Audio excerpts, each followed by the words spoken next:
हर हर भोले हर हर नागेश्वरम हामी आइपुगेका छौँ र तपाईहरुले प्रत्यक्ष नागेश्वरमको दृश्य र तपाईहरुले दर्शन गर्नुहोला। नागेश्वरम हामी आइसकेका छौँ र हर हर भोले हर हर शम्भु र ओम नमः शिवाय।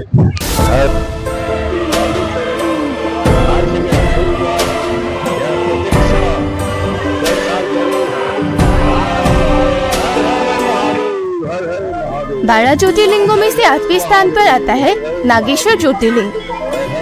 नागेश्वर ज्योतिर्लिंग गुजरात में सौराष्ट्र के तट पर गोमती द्वारका और बेट द्वारका के बीच के मार्ग पर स्थित है। इस ज्योतिर्लिंग को नागनाथ मंदिर भी कहा जाता है।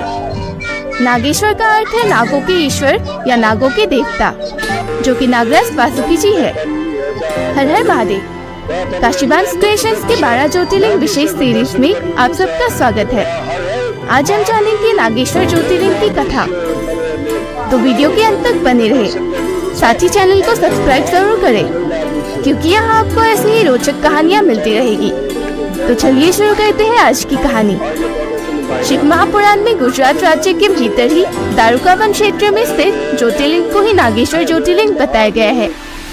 हमारे पुराणों में नागेश्वर ज्योतिर्लिंग का विशेष महत्व बताया गया है, क्योंकि यह सभी प्रकार के जहर से सुरक्षा का प्रतीक है। मान्यता है कि जो भी भक्त इस ज्योतिर्लिंग में जाकर पूजा करते हैं, वो सभी प्रकार के जहर से मुक्त हो जाते हैं, अर्थात उन पर किसी भी विष का कोई प्रभाव नहीं पड़ता। नागेश्वर ज्योतिर्लिंग की पूजन से मनुष्य को नाग दोष या कालसर्प दोष से भी मुक्ति मिल जाती है। रुद्र संहिता में महादेव को दारुकावन नागेशम के रूप में बताया गया है। अब आइए जानते हैं नागेश्वर ज्योतिर्लिंग की उत्पत्ति के पीछे की रोचक कथा। पौराणिक कथा के अनुसार एक समय पर दारुका नाम की एक राक्षसी थी, जिसे दारुक वन में जाने की अनुमति नहीं थी। दारुक एक बहुत ही सुंदर वन था, जिसमें देवता अक्सर जाया करते थे। दारुका की इच्छा भी दारुक वन में जाने की थी। तब दारुका ने घोर तपस्या कर माँ पार्वती को प्रसन्न किया। तब दारुका से प्रसन्न होकर माँ पार्वती प्रकट हुई। पुत्री, हम तुमसे अति प्रसन्न है, वरदान मांगो पुत्री। माता, यदि आप मुझसे प्रसन्न है तो मुझे आप दारुक वन प्रदान करें। परंतु पुत्री, दारुक वन एक अति पवित्र वन है, जहाँ सिर्फ देवताओं का वास है। वहाँ असुरों और राक्षसों का जाना वर्जित है। माता, मैं यह वरदान अपने हित के लिए नहीं, बल्कि इस समस्त संसार के लिए मांग रही हूँ। मैं चाहती हूँ कि दारुक वन में समस्त औषधि और जीवन निर्वाह के तत्व हो, जहाँ हमारे सभी राक्षस असुर भी प्रवेश कर पाए। ठीक है पुत्री दारुका।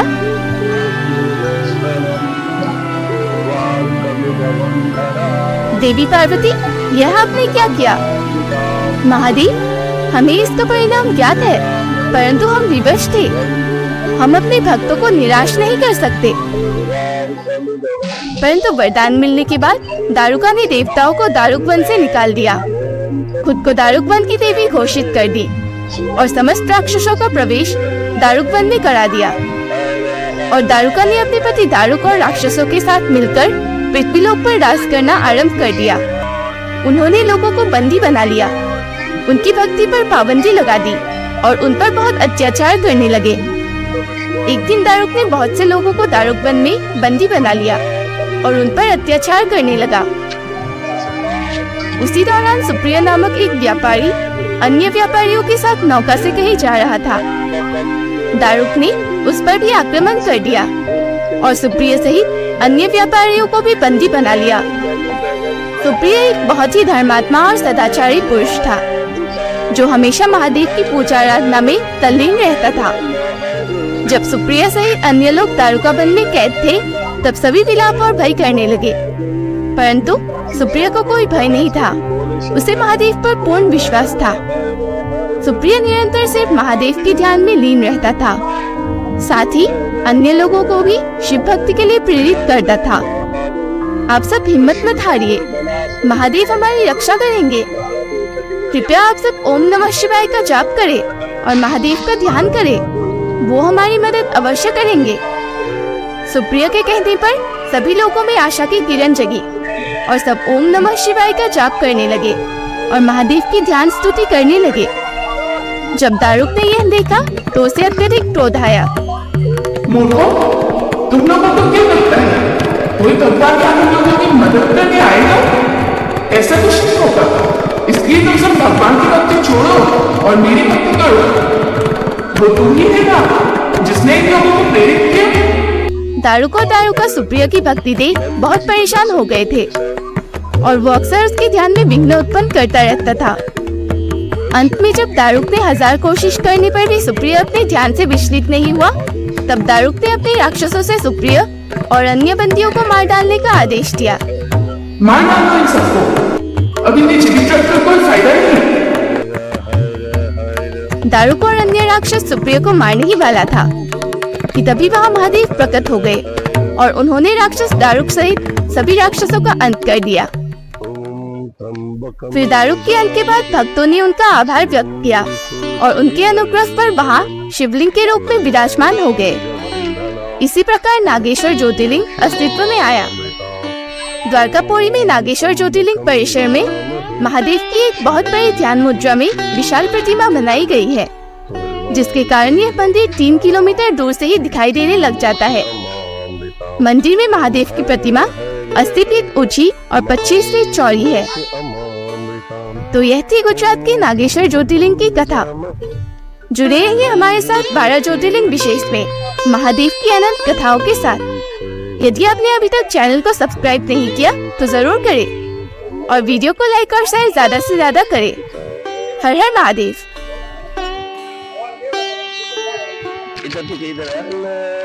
जय महाकाल, हर हर महादेव, हर हर महादेव। महामृत्युंजय मंत्र महामंत्र है। इसके द्वारा हम भगवान शिव की आराधना करते हैं। इसे संजीवनी मंत्र भी कहते हैं। ये अत्यंत प्रभावशाली मंत्र है। इसके उच्चारण से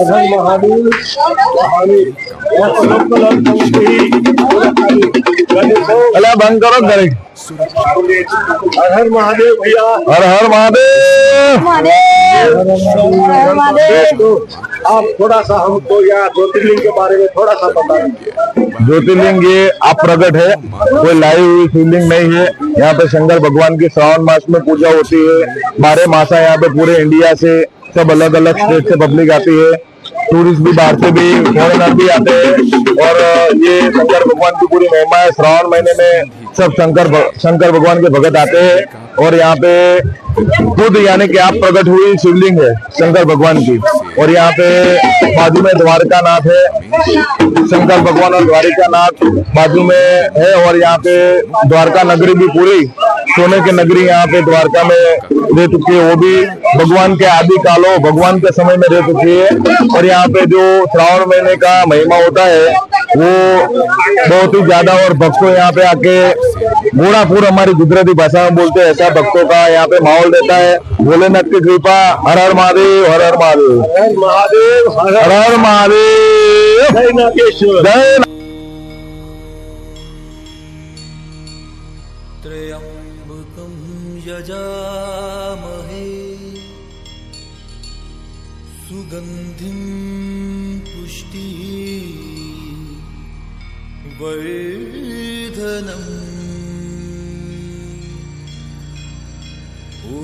उर्वारुकमिव बन्धना